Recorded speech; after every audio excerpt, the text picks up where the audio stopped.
తమన్ కానీ. సో అందుకని దాన్ని అభిమానులు ఇంత రిసీవ్ చేసుకున్నందుకు ఈ మీ ప్రేమ అంతా నాకంటే కూడా వాళ్ళిద్దరికి చూపించండి, ఎంటైర్ టీంకి చూపించండి, అభిమానులందరినీ అదే కోరుకుంటున్నాను.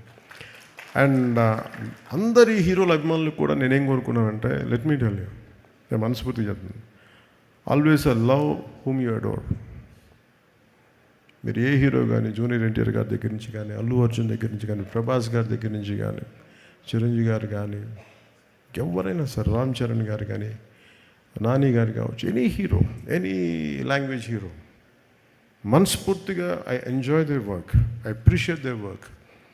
ఎందుకంటే నాకు నా ఆర్ట్ ఫామ్, నేను ఆర్ట్ని ప్రేమించేవాడిని. మనసు ఇంకొక హీరోని ద్వేషిస్తున్నాడంటే ఇక్కడ మనసు సరిగ్గా లేదని అర్థం.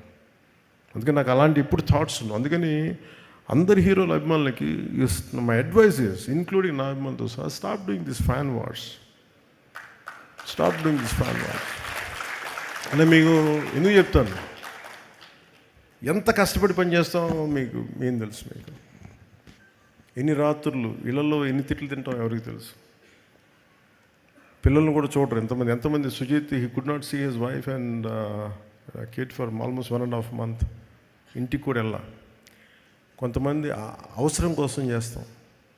ఈ ఫ్యాన్ వార్స్లో దయచేసి సినిమాని చంపేయకండి. షార్ట్ లైఫ్ అయిపోయింది సినిమాకి. 6 రోజులు, ఇదివరకు 100 రోజులు 150 రోజులు చూసుకుంటే ఫంక్షన్స్ చేసేవాళ్ళని, ఇలాంటి ఇప్పుడు 6 రోజులకి అయిపోయింది. సో దయచేసి ఫ్యాన్ వార్స్ దయచేసి ఆపేసేయండి. Let us appreciate each other. అంతేగాని ఇలా చూడకూడదు, అలా ఉండకూడదు, మీరు తిట్టుకుంటా ఉంటే సొసైటీలో అగ్లీనెస్ పెరిగిపోతూ ఉంది. ఇట్ ఈస్ ఎవరికి మంచిది కాదు, ఇది ఎవరికి మంచిది కాదు. ఇది నా రిక్వెస్ట్ యూ ఆల్. మీరు ఎంత మారుతారో లేదని మీ విఘ్నతకు వదిలేస్తాను, కానీ ఎప్పుడు నేను నా పరిధిలో నేను చేయగలిగేది నేను చేస్తాను. అందరి హీరోల అభిమానులు నేను గౌరవిస్తాను. అందరి హీరోల అభిమానులని, ప్రేక్షకులు చాలా గౌరవిస్తాను. ఒక మంచి సినిమాలను ఆహ్వానిద్దాం, ఆనందిద్దాం. If it inspires us, will take it forward. If you don't like it, you don't have to do it. ఎందుకంటే అలాగే ఈ మీడియా హ్యాండిల్స్కి, సోషల్ మీడియా, యూట్యూబ్ ఛానల్స్ కూడా నా రిక్వెస్ట్, సినిమా రిలీజ్ అయిపోయే లోపే, స్టార్ట్ అయిపోయే లోపే, ఇప్పుడు స్టార్ట్ అయింది, ఓ ఫోన్ తీసుకున్నా, ఇప్పుడు స్టార్ట్ అయిపోయింది, లేదు ఈ షాట్ బాగా, అసలు బాగుందో లేదో మీరు 2.5 గంటలు చూడండి first. You tell with you like it. అందరూ ఏంటంటే సినిమాని చూడటం మానేసి అందరూ రివ్యూవర్స్లో తయారైపోయారు. ఈ కల్చర్ ఎక్కడో చోట పోవాలి, తప్పు పెరుగుటు విరుగుటు కొరకు అంటారు కదా. ఈ కల్చర్ ఎక్కడో పోతే ఏమైపోతుందంటే ఇన్ని కోట్ల మీద పెడతాం. నేనే హరిహర వీరమలకి ఎంత ఇబ్బంది పడ్డాను నాకు తెలుసు. అత్తారింటికి దారేది సినిమా మేము ఇంత కష్టపడి చేస్తే, 1.5 months చూస్తే, నెట్లో రిలీజ్ అయిపోతే మా బాధ ఎవరికి చెప్పుకోం. 40-50 కోట్లు వడ్డీలు కట్టాలి, ఎక్కడి నుంచి కడతాం? దానికి నేను పెట్టిన సంతకాలు కాటం రాయడదా కడతానే ఉన్నాను దాని డబ్బులు.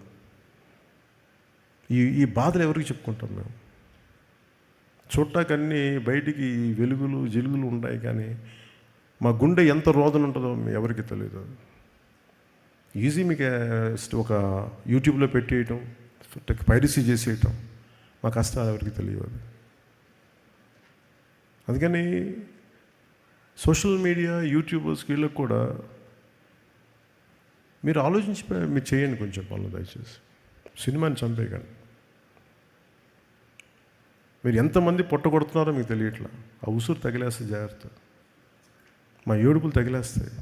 నాదంటే నాదని కాదు, కష్టపడి ప్రతి ఒక్కడిది ఇష్టం లేకపోతే చేయండి, అంతేగాని సినిమాని కక్షగట్టి చంపేస్తే చాలామంది కడుపు కోత, ఆకలి, సినిమాలు ప్రొడ్యూసర్లు పారిపోతారు చేయడానికి, ఫైనాన్షియల్స్ రారు. అందుకని నేను ఎంత కష్టపడ్డానో నాకు తెలుసు. అది హరిహర వీరమల కూడా ఎంత ఇబ్బందులు పడ్డామో తెలుసు. ఎప్పుడు బయటికి రాను అని బయటకు వచ్చాను నేను. దేనికంటే నాకు సినిమాని వదిలేస్తే అట్లా మన మీద నమ్మకంతో చేస్తారు, ఇబ్బందులు పడుతున్నాం. దాని ఆటుపోటు కూడా ఈ రోజుకి నేను తీసుకుంటానే ఉన్నా. అలాంటి నాకు ఈ ఓజీ సినిమా నాకు బలాన్ని ఇచ్చింది. నాకు అంటే ఇంకా ఇంత ప్రతికూల పరిస్థితుల మధ్యలో కూడా విజయం సాధించగలం, అది నాకు ఇచ్చింది. థ్యాంక్ యూ అండ్ జై హింద్.